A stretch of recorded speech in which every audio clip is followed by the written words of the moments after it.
দেশে আস্তে আস্তে খবর হয়ে গিয়েছে আংটি এক জায়গায় পাওয়া গিয়েছে। এই বাড়িটা সবাই ঘেরাও করে দিয়েছে, বাড়ির সবাই রে ঘেরাও করে ফেলেছে। তোমরা আংটি কোথায় পাইছো বলতে হবে। ওরা চিন্তা করলো বিপদে পড়লাম কেন, আংটি তো মাছের পেটে পাইলাম, তোমরা আংটিটা আমাকে দাও, আমরা দেখি আংটি।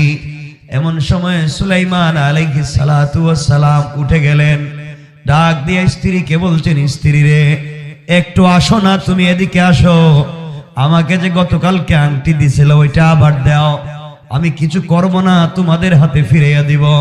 আমি যত খারাপ হই না কেন, তোমার মা আমাকে খারাপ বলুক না কেন, আমি কিন্তু তোমার বৈধ স্বামী। আমি তোমাকে বলছি তুমি আমার কাছে আংটিটা দাও, আমি দেখি এটা, আমি আবার দেখতে চাই। কে কি বললো, বাড়ি কেন ঘেরাও করেছে, তোমরা কেনই বা চুরি করতে যাবা? আল্লাহর পয়গম্বর সুলাইমান আলাইহিস সালাতু ওয়াস সালাম, পয়গম্বর দাউদ আলাইহিস সালাতু ওয়াস সালামের সন্তান। দাউদ আলাইহিস সালাম বাদশা তালুতের সেনাপতি ছিলেন।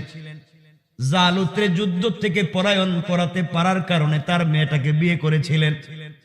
লম্বা আলোচনা, এক পর্যায়ে আল্লাহ তাআলা তার ঘর থেকে সুলাইমানকে জন্ম দিলেন।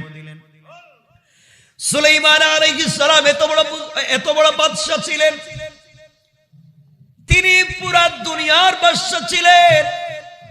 আল্লাহ যে চারজন মানুষকে পুরা দুনিয়ার ক্ষমতা দিয়েছিলেন, এর মধ্যে দুইজন মুসলমান, একজন হলেন হযরত সুলাইমান আলা নবিয়ুনা আলাইহিস সালাতু ওয়াস সালাম। সুলাইমান আলাইহিস সালাতু ওয়াস সালাম যখন গোটা দুনিয়ার বাদশা, কথাগুলা দিল দিয়া শুনবেন, গোটা দুনিয়ার বাদশা, তিনি মানুষের কথা যেমন বুঝেন, পশু পাখির কথাও তিনি তেমন করে বুঝেন। তার ভাষাও সকলে বুঝে, তিনিও সকলের ভাষা বুঝেন। তার সেনাবাহিনীতে যেইভাবে মানুষ আছে এইভাবে জিন্নাতেরাও আছে। তিনি জিন্নাতদেরকে দিয়ে জটিল কঠিন কাজগুলা করাতেন। তার গোয়েন্দা বিভাগে যেমন জিন্নাত আছে, মানুষও আছে, এমন পশু পাখিও আছে। পাখিও ছিল যারা তার কাছে কোথায় পানি আছে, কোথায় কি আছে, সিংহাসন আছে, খবর দিত। এই সুলাইমান আলাইহিস সালাতু ওয়াস সালাম রাত সিংহাসনে বসা একদিন ঘোষণা করলেন, শোনো, বয়স তো কম হয় নাই, সুলাইমান বিয়ে করতে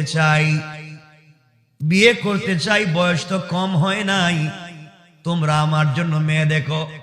সবাই বলতেছে, বাদশা কেমন মেয়ে আপনার